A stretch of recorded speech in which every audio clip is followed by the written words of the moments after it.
వైద్యారోగ్య శాఖలో కాంట్రాక్టు ప్రాతిపదికన పనిచేస్తున్న ఉద్యోగులను రెగ్యులరైజ్ చేయాలని Telangana United medical and health employees union రాష్ట్ర గౌరవ అధ్యక్షుడు భూపాల్ డిమాండ్ చేశారు. ఆదివారం ఆదిలాబాద్ పట్టణంలోని మాధవరావు విజ్ఞాన కేంద్రంలో యూనియన్ జిల్లా 3వ మహాసభలు నిర్వహించారు. దీనికి ఆయన ముఖ్య అతిథిగా హాజరై పలు అంశాలపై చర్చించారు. వైద్యారోగ్య శాఖలో దాదాపుగా 20 నుండి 30 సంవత్సరాలు పనిచేస్తున్న వేతన సవరణ లేదని ఆయన అన్నారు. జూలై 2023 నాటికి పిఆర్సీ గడువు ముగిసిందన్నారు. దాన్ని అమలు చేయని కారణంగా పర్మనెంట్ ఉద్యోగులతో పాటుగా కాంట్రాక్ట్ ఉద్యోగులు కూడా నష్టపోతున్నారన్నారు. వైద్య ఆరోగ్య శాఖలో పనిచేస్తున్న కాంట్రాక్ట్ ఉద్యోగులకు పెండింగ్లో ఉన్న వేతనాలతో పాటు సమస్యల పరిష్కారానికి ప్రభుత్వం చొరవ చూపాలన్నారు. లేని పక్షంలో ఆందోళన చేపడతామని హెచ్చరించారు. Telangana United medical and health employees union రాష్ట్ర గౌరవ అధ్యక్షుడిగా పనిచేస్తున్నాను.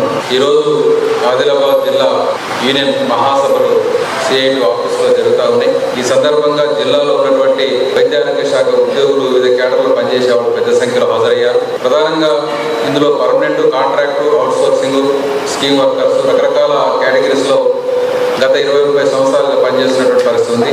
రాష్ట్ర ప్రభుత్వం, ముఖ్యంగా తెలంగాణ రాష్ట్ర ప్రభుత్వం మొత్తం వైద్యారోగ్య శాఖలో పనిచేసేటువంటి ఉద్యోగులతో పాటు మొత్తం ఉద్యోగులకు సంబంధించినటువంటి ఒక ప్రధాన సమస్య వేతనాలు సవరణ చేయడం లేదు.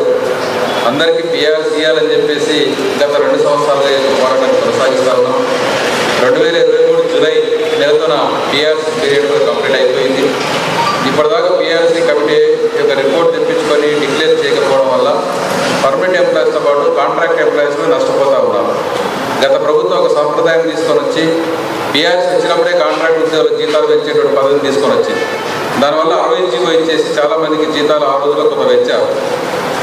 అది కూడా అన్యాయం జరిగింది. కానీ ఇప్పుడు మళ్ళీ పీరియడ్ అయిపోయినా కూడా జీతాలు పెంచకపోవడం వల్ల వైద్య ఆరోగ్య శాఖలో సుమారుగా ఒక 20-30 వేల మంది కాంట్రాక్ట్ ఎంప్లాయీస్, డైరెక్ట్గా కాంట్రాక్ట్ ఎంప్లాయీస్ కూడా వేతనాలు లేక తీవ్ర ఇబ్బంది పడుతూ ఉన్నారు. ఇందులో ప్రధానంగా రెగ్యులరైజేషన్ సమస్య ప్రధానంగా ఉంది.